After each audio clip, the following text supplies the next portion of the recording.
When we are on the path of speaking,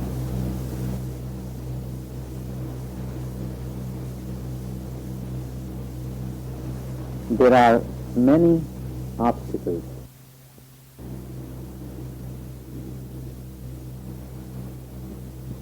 There are many obstacles of ego, the obstacles that the ego creates for us. There is an ancient passage in the Upanishad. He who knows does not know. He who does not know, he verily knows.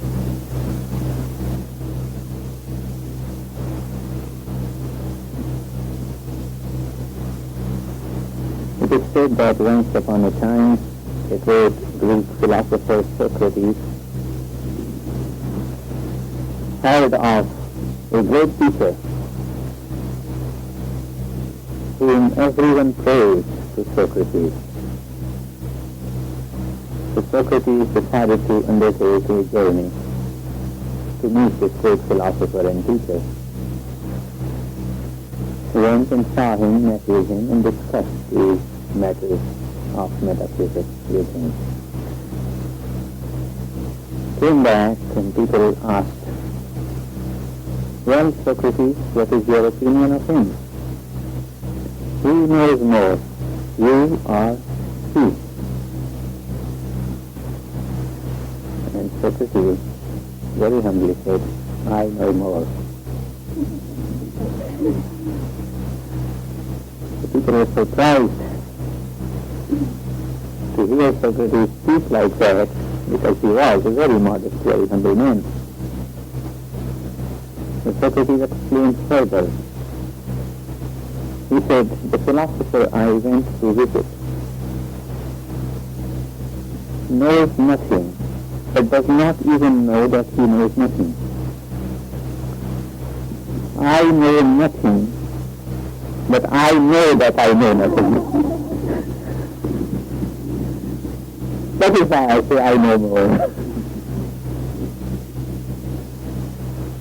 It is very difficult to know that I know nothing. It is very difficult to acknowledge. However, I have read so many books.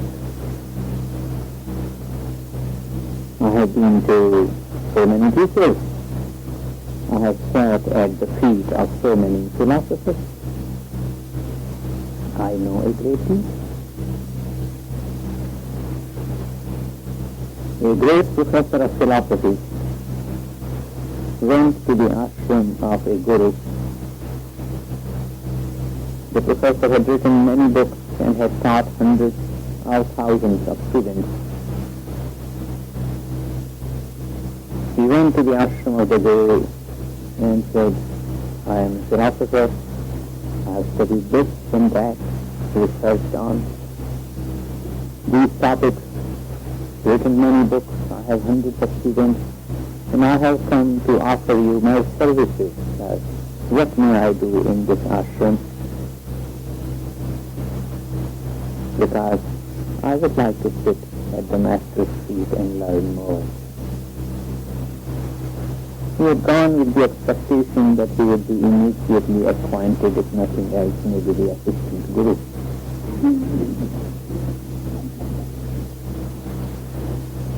The guru said, "Well, the last person who had the job of cleaning the latrines has just left the ashram. I have that position open. For 6 months, your task will be to clean the latrines, and I will talk."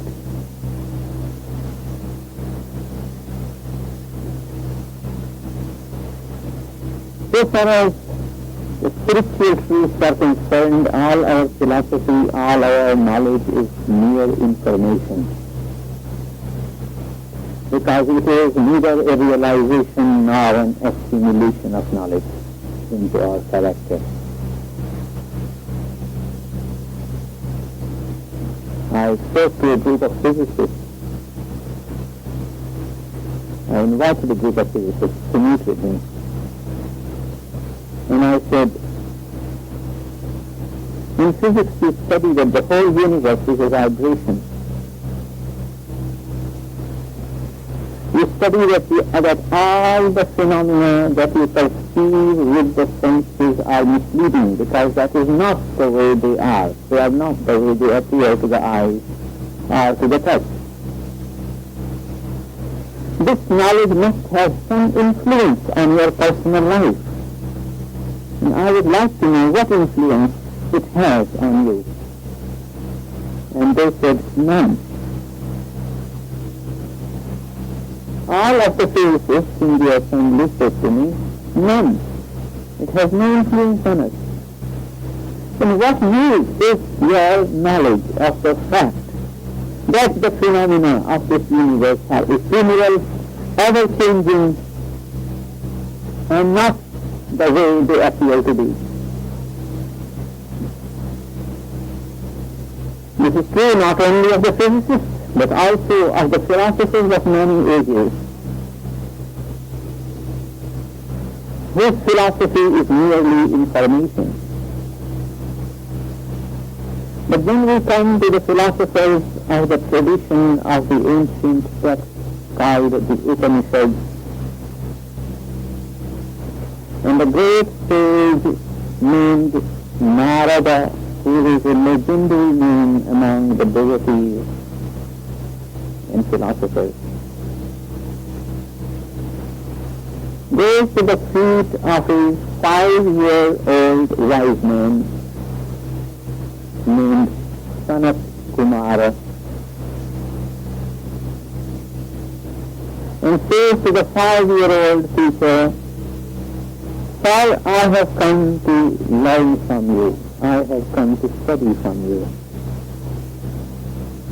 And the 5-year-old sage says to the legendary philosopher, sage, saint, mystic, musician, singer, devotee named Narada, "Tell me, sir, what have you studied so far?"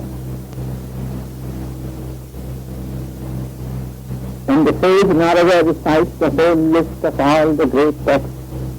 I have read the Rig Veda, the Yajur Veda, the Samaveda, the Atharva Veda.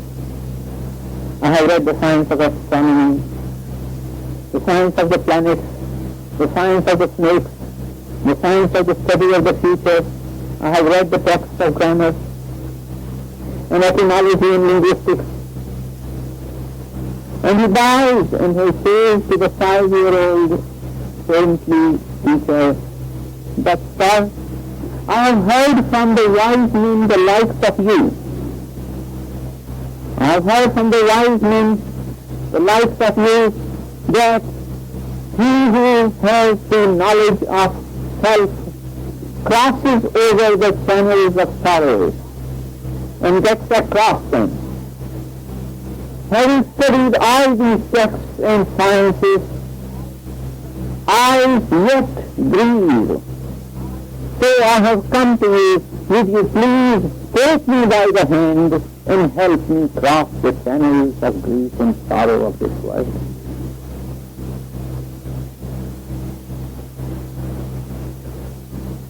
There are few wise people wise enough to know that they know nothing.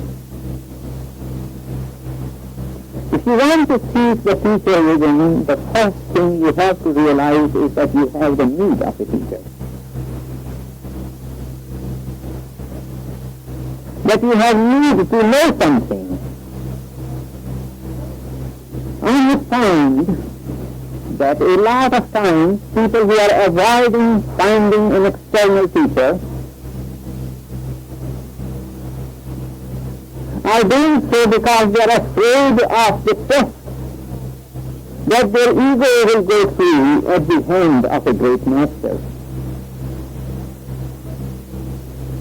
We have a false notion, once you have found the master, well, your life is all roses.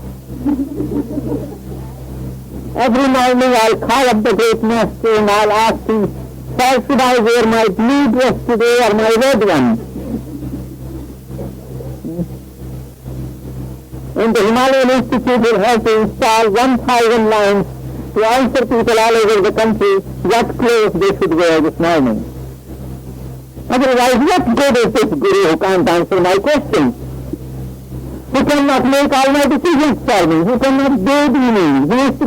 This is why I thought I was taking all my responsibility and placing them on his shoulder.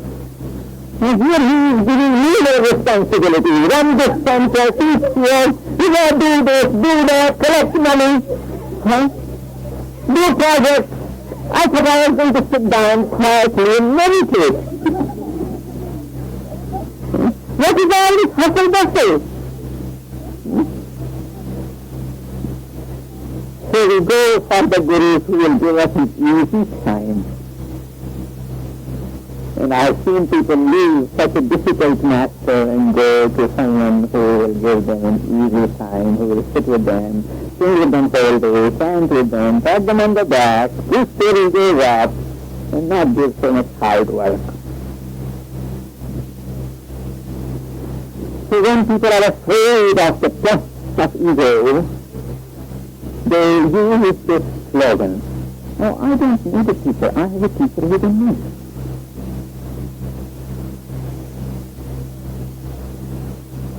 So beware, be careful that this statement does not become a servant of your ego. A lot of times people sit down and meditate and they hear voice. I mean, you don't have to be a great psychiatrist to know what it means to hear voices in the head.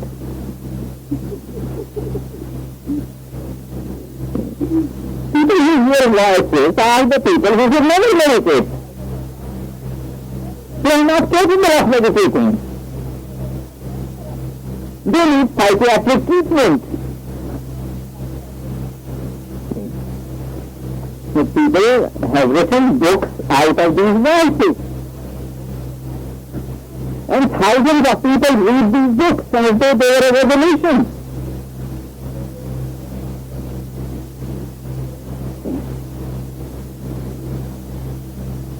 So first of all, you have to make sure that when you say, I am going to look for my teacher within, that what in effect is happening is that your ego is saying, I am not going to place myself under somebody else's guidance and direction. I am going to carry on to do whatever my mind perseveres to do.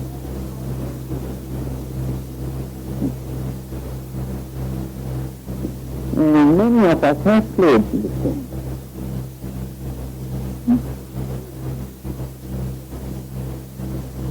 So let us warn ourselves. That is one thing to beware of, to be careful of.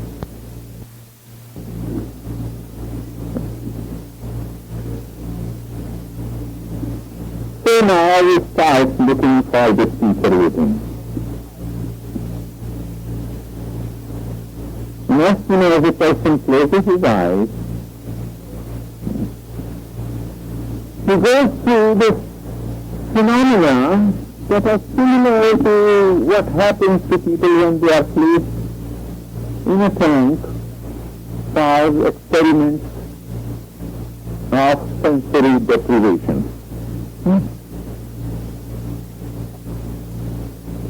When we experiment with sensory deprivation, what happens? Because the mind is not receiving anything from outside. It regurgitates its own material and sits there seeing the cud. The mind begins to see the cud. People say it's a great mystic experience. All you have to do is go out and watch a cow sitting in the field chewing its cud. A great mystic experience. Oh, this is what mystic experiences are all about. The mind chewing its cud. See, there's so many false notions. People think anything that comes from my mind is great and mystical. And we always like to believe ourselves to be more advanced than we are.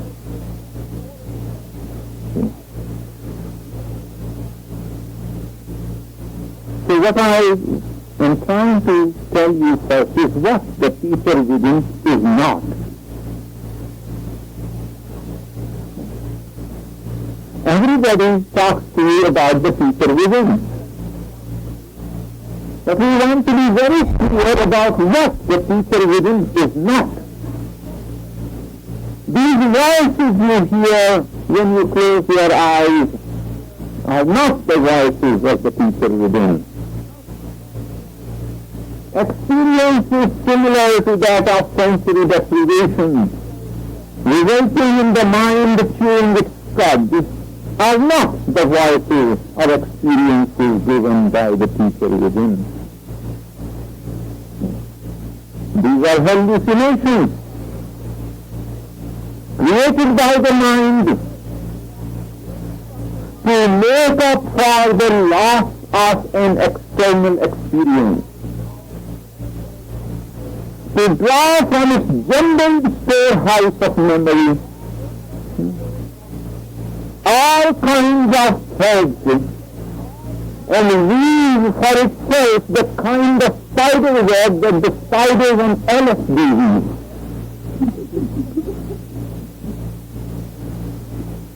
Do you know, have you ever seen a web woven by a spider on LSD? No? There have been academic articles that have published the pictures of the web woven by spiders on LSD.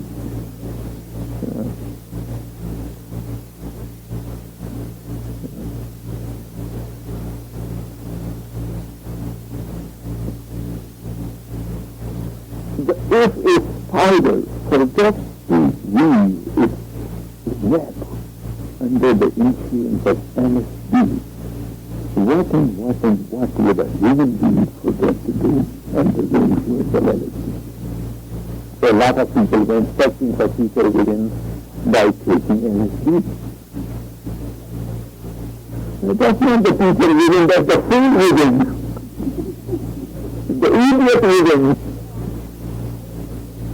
Just because it is within does not mean it is the teacher. See, all of us have an idiot within us also.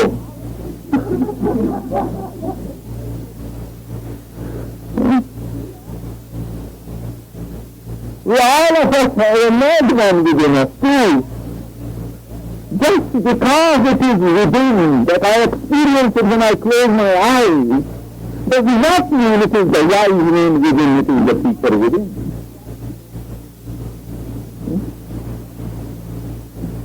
So be warned against these pitfalls.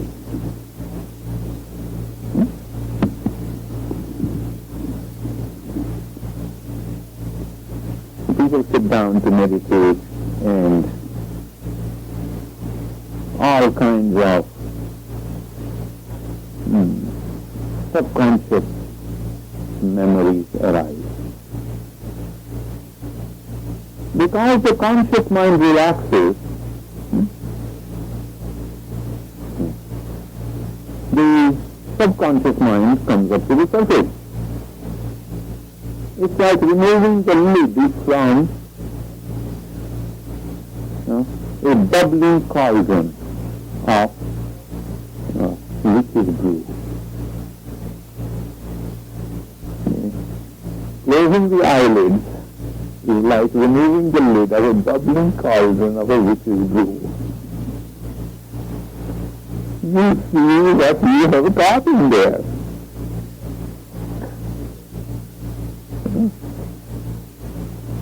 Don't like it? You say, I don't like it. Cover it.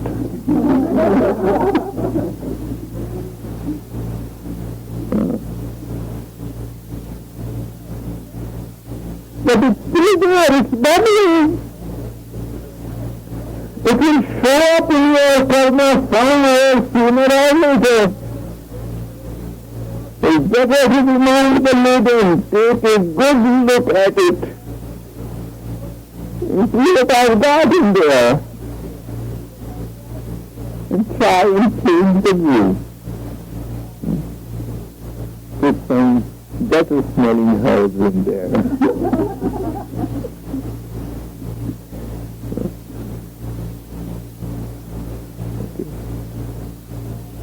So just because you saw it when you remove the lid, that does not make it your feature within.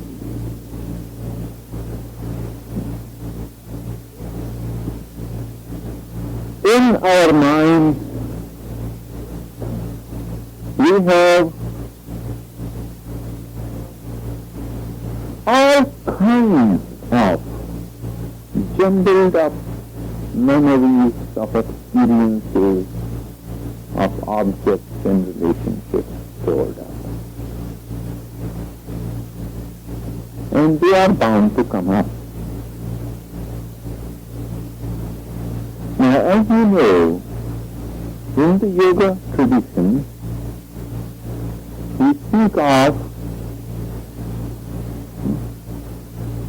in the yoga tradition we speak of the sattva, rajas and tamas. The three attributes, the three qualities that every object shares.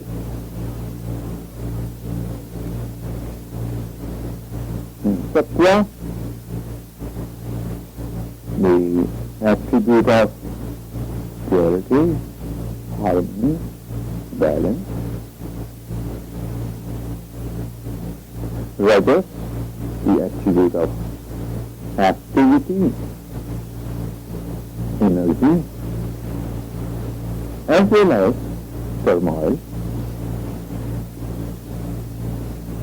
And tamas, the attribute of inertia, stability, as well as cognition. Now, the subject of tonight's lecture is not addiction or not these three gunas, sattva, rajas and tamas. But all our experiences are divided into these three. All the objects in the world carry these three attributes in different proportions. So our experiences of those objects and our experiences of those relationships also carry the same content. So our memories, conscious and unconscious, carry the same content. But the proportion changes inside us. Now this is a very important point. I will have a relationship with someone in which, let us say, 33% is sattva and 33% is rajas and 33% is tamas, making a total of 99%, leaving out 1% for the purity of the spirit. It is about these three gunas. All right. So I have that relationship and I have experienced this mixture of 99 into my experience.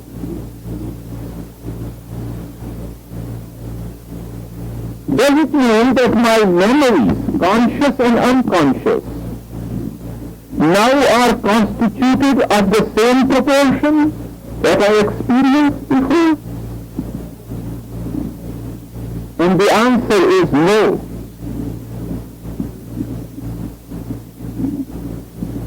Because it is a simple principle of chemistry that you may take one chemical, but as soon as you put it in a cauldron composed of some other chemicals, immediately the nature of the original chemical changes. Because it is now the nature of the sum total that counts. So whatever experience you had in life, whatever object you touch, immediately is influenced by you You may turn lead into gold, or you may turn gold into lead.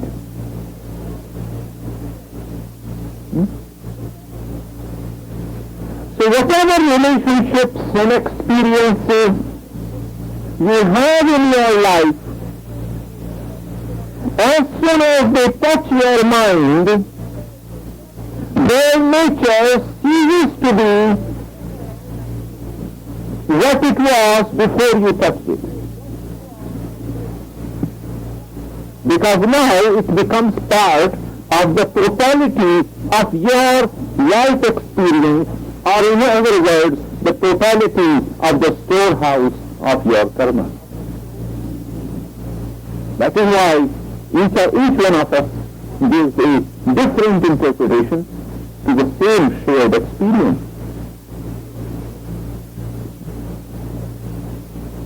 Because immediately it touches our ears, our eyes, our senses, its nature changes. We infuse that experience with our own interpretation. You ask one needed witnesses to give a report of the same accident. No two would agree, because the psychology, the mental pattern of each witness infused in it its own interpretation.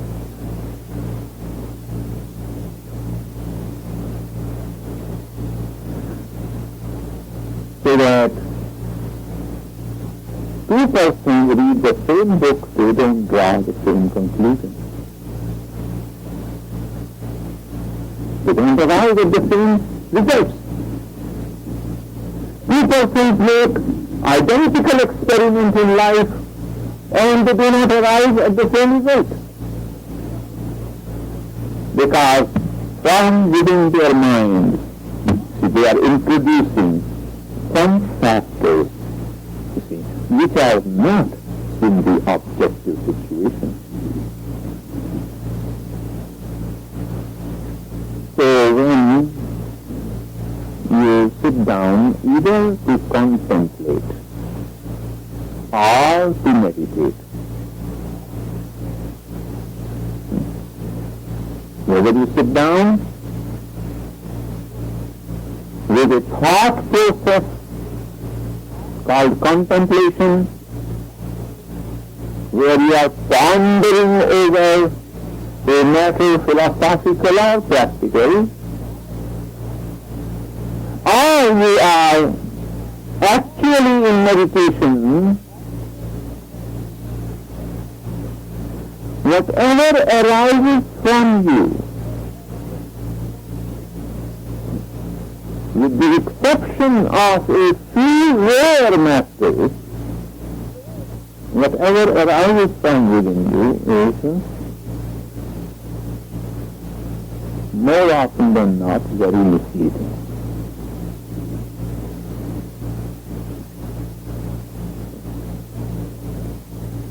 I receive letters from all over the country.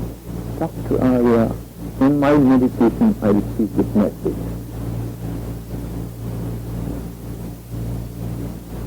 In my meditation I heard you say, my God, for God's sake, please, my master beat me.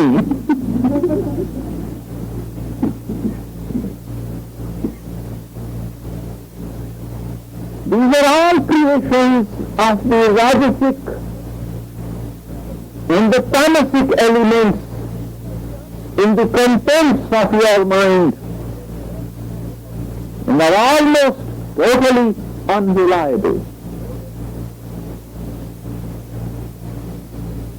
Until your meditation becomes completely unalloyed,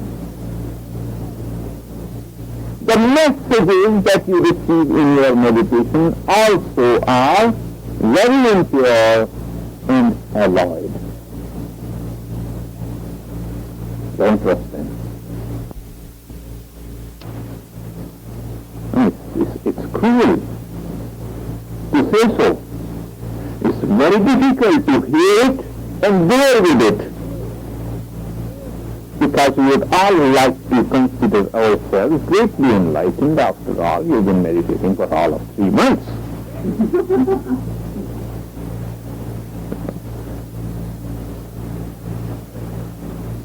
Or 3 years. It's a long time. But ask a great master like Swami Raman and tell him, you have been meditating for 3 incarnations. He will say, oh, I'm glad to meet a good beginner.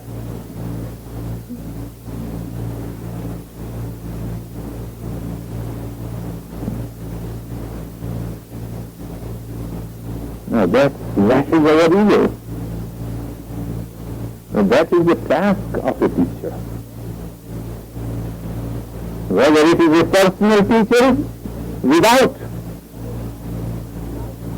or a transpersonal teacher within. Whether it is a personal teacher outside or the transpersonal correction, or the transpersonal teacher within. If he does not smash your ego to smithereens, he is no teacher. Because otherwise he is allowing you to keep a portion of the poison cup that takes you away from your immortal nature and imposes on you the false notion of mortality.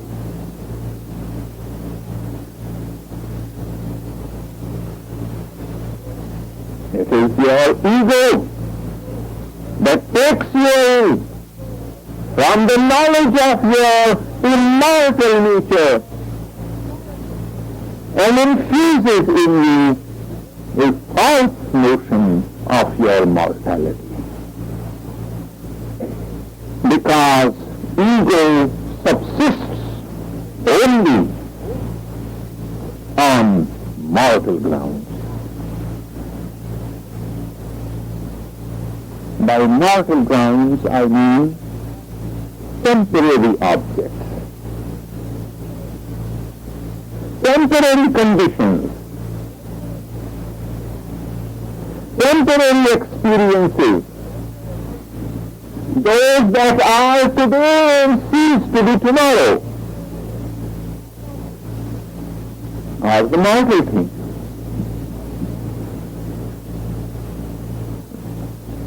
Like the ego that says I am a male, like the ego that says I am a female. So naturally the 2 egos clash.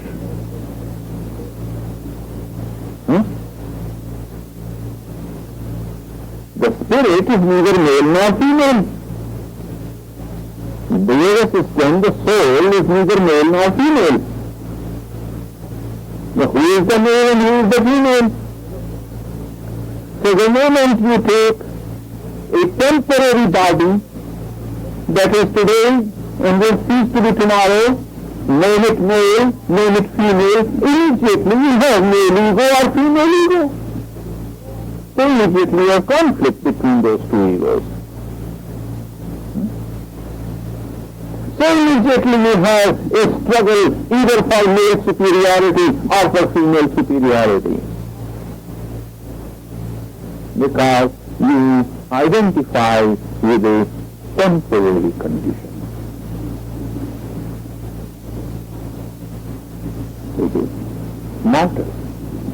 Temporary means mortal. That which is today, that will cease to be tomorrow, will not be the same forever.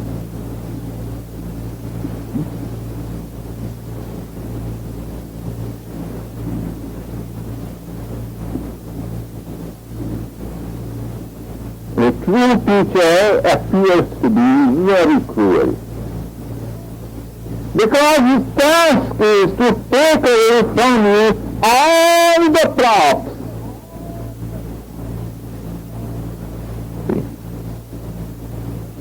And leave you standing alone absolute.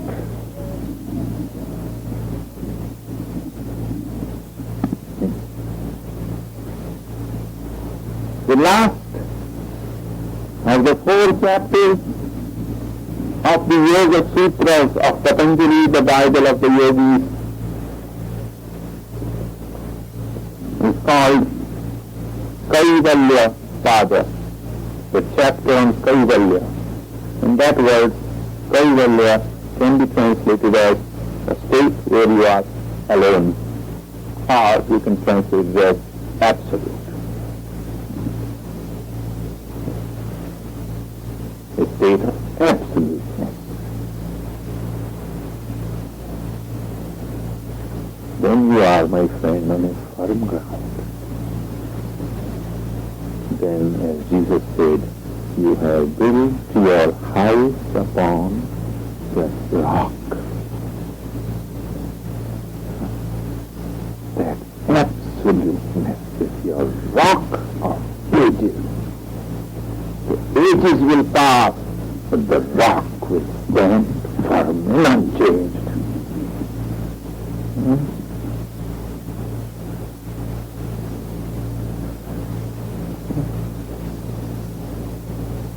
So, please understand, yes, the teacher is not.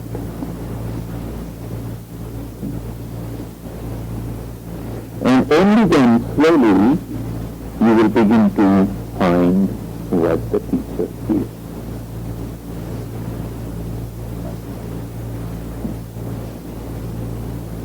It is a long journey, and anyone who says, I will make it easier for you, is selling nylon in the name of silk.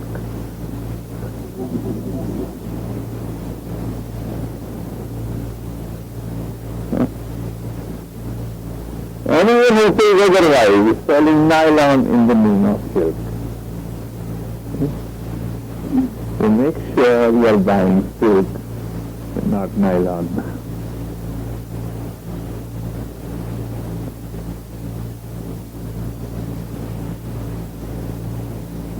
People say, well, that scares me.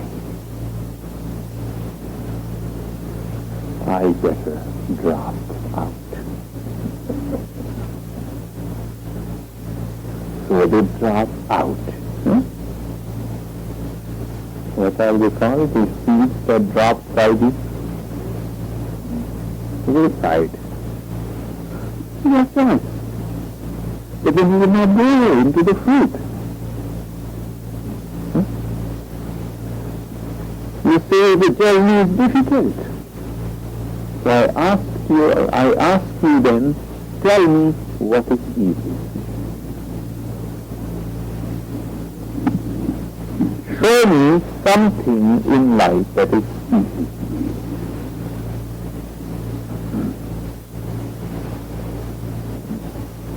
Without walking on this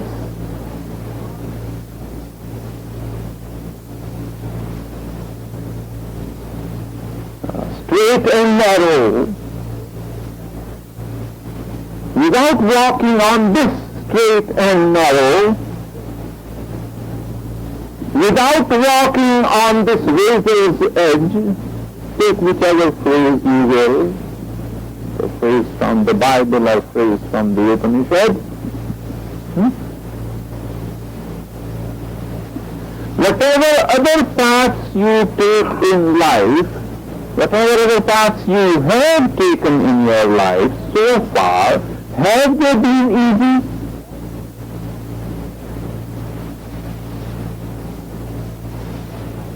Tell me, what accomplishment in your life has been an easy one?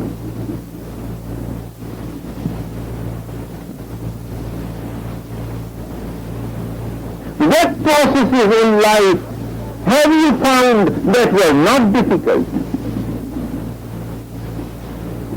The most difficult ones were the most rewarding. The least difficult ones were the least rewarding. And in the beginning of each of those processes you did debate. Well, it does look difficult. Shall I undertake it or shall I not undertake it? And if you did not undertake those, then how would you find out what the rewards are and what are the rewards that you have missed?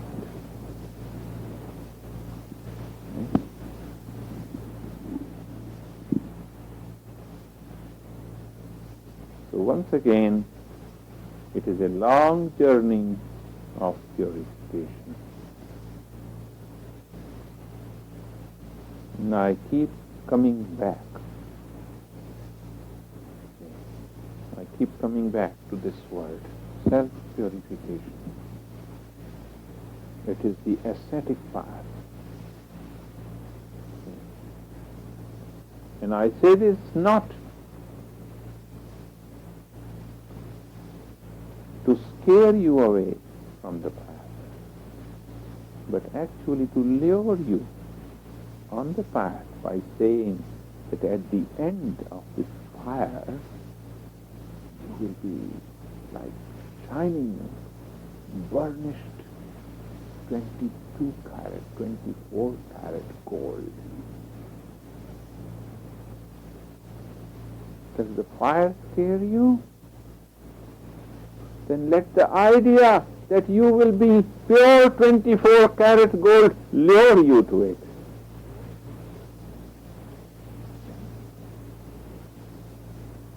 Or on the other hand, you can remain the lump that came out of the mine.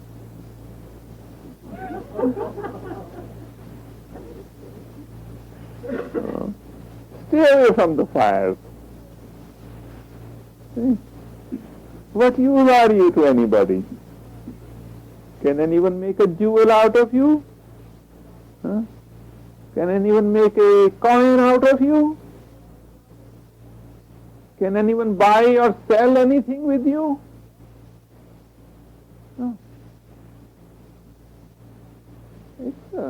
It's gold. So much mixed with all kind of dirt that it's no use to anybody. When a diamond comes out of the mine, you can't tell whether it's a diamond or it's a piece of stone. It's dust. The rajas and tamas in it are very predominant. But when it goes through the cutting process,